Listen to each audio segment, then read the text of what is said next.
Assalamualaikum warahmatullahi wabarakatuh. Perkenalkan, nama saya Yoga Izra Gunyarto dengan NIM 53010200069. Kali ini saya akan membahas mengenai awal mula berdirinya Daulah Umayyah II.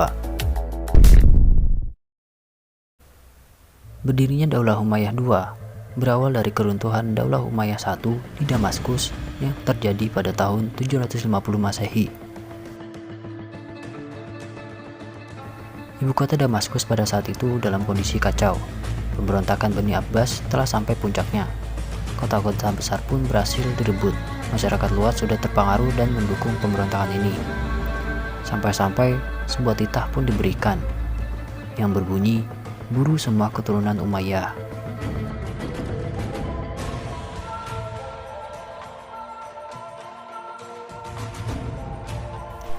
Di tengah kondisi yang mengerikan itu, seorang pemuda berumur 20 tahun bernama Abdurrahman bin Muawiyah bin Hisham bin Abdul Malik berhasil meloloskan diri dari kejaran pasukan Abbasiyah bersama dengan seorang pendamping setianya bernama Badar.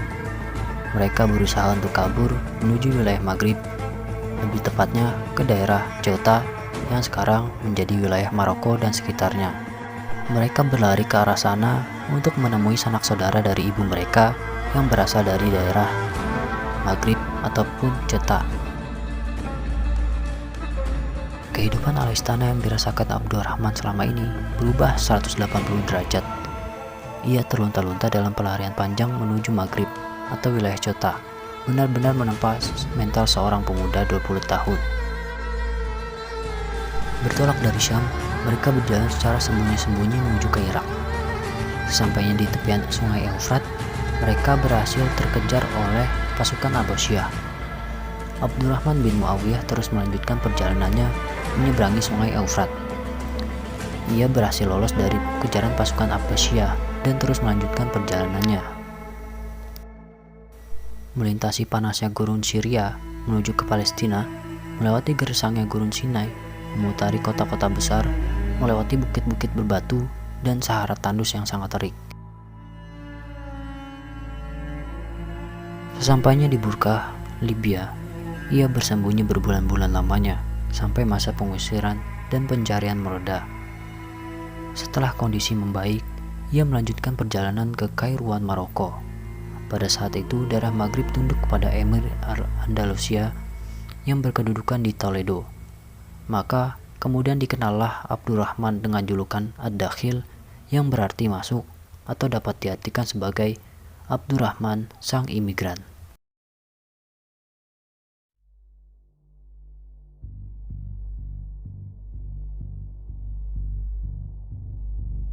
Sesampainya di Maroko, ia bercerita kepada sanak saudaranya mengenai perihal ia datang.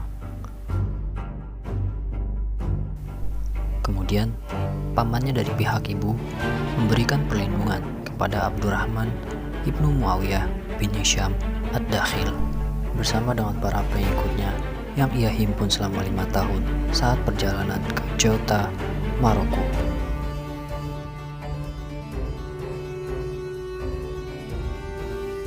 Dengan berbekal pasukan budak yang berhasil ia himpun, ia mengawasi kondisi di Andalusia dari Maroko. Abdurrahman kemudian mengutus pendamping setianya untuk mempelajari situasi dan peta kekuatan yang menguasai Andalusia. Ia juga mengirimkan surat kepada para pendukung Bani Umayyah yang masih loyal dan benci kepada pemerintahan Andalusia saat itu. Ia juga memaparkan ide dan siasatnya untuk kembali menaklukkan Andalusia.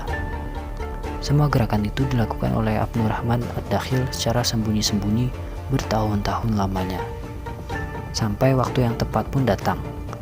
Abdurrahman Ad-Dakhil menyiapkan seluruh kekuatannya untuk menyeberangi semenanjung Iberia, menaklukkan Andalusia dan mendirikan dinasti Umayyah baru. Kemudian, Abdurrahman Ad-Dakhil menaiki sebuah kapal menuju ke Andalusia. Ia di sana mengumpulkan para pendukungnya, para pendukung Bani Umayyah, kabilah Berber, dan beberapa kabilah yang menentang Emir Yusuf bin Abdurrahman Al-Fihri, Emir Andalusia saat itu. Selain itu juga, beberapa kerabat Umayyah yang melarikan diri ke Andalusia ikut bergabung bersama Abdurrahman Ad-Dakhil melawan pemerintah Andalusia.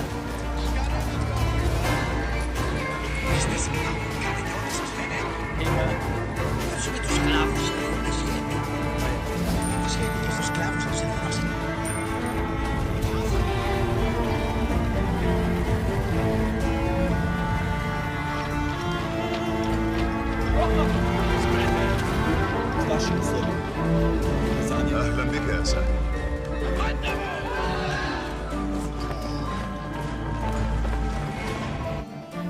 Sebelum perang dimulai, Abdurrahman mengirim surat kepada Emir Yusuf untuk menyerahkan kekuasaan secara damai.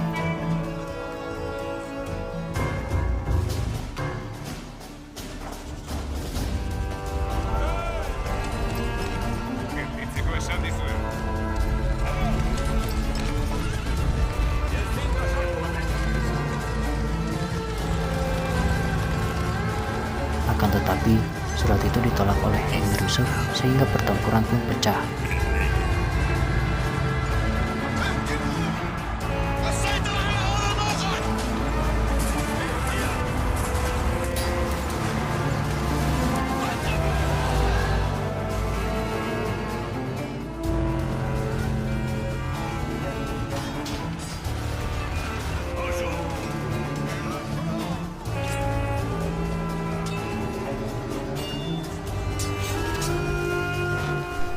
Sebelum itu, ketika Abdurrahman dan para pengikutnya tiba di Andalusia, Abu al-Sabah al-Yasubi memberikan bantuan pasukan kepada Abdurrahman I. Ia juga merancang sebuah bendera dinasti Umayyah II dengan mengikatkan selai sorban hijau di ujung sabilah tombak.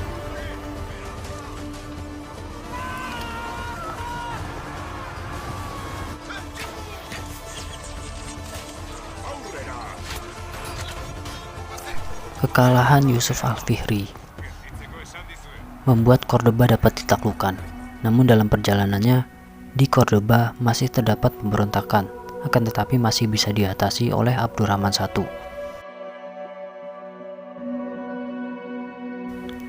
Kemudian ia memberikan waktu selama 3 hari kepada keluarga Yusuf al-Fihri untuk mengumpulkan harta mereka dan keluar dengan aman.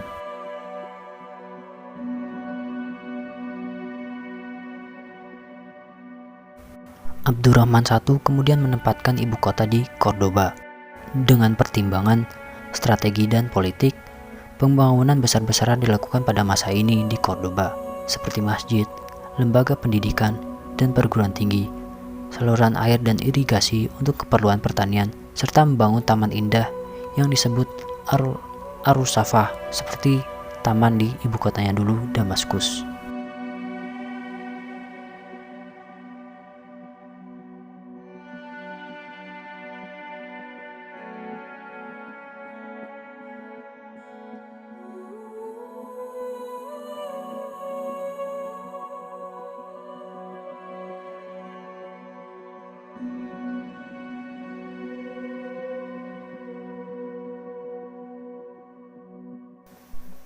Mulai pada saat itu, perkembangan Daulah Umayyah II semakin menonjol dengan berkembangnya ilmu-ilmu baru dan lahirnya para ilmuwan Muslim.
Thank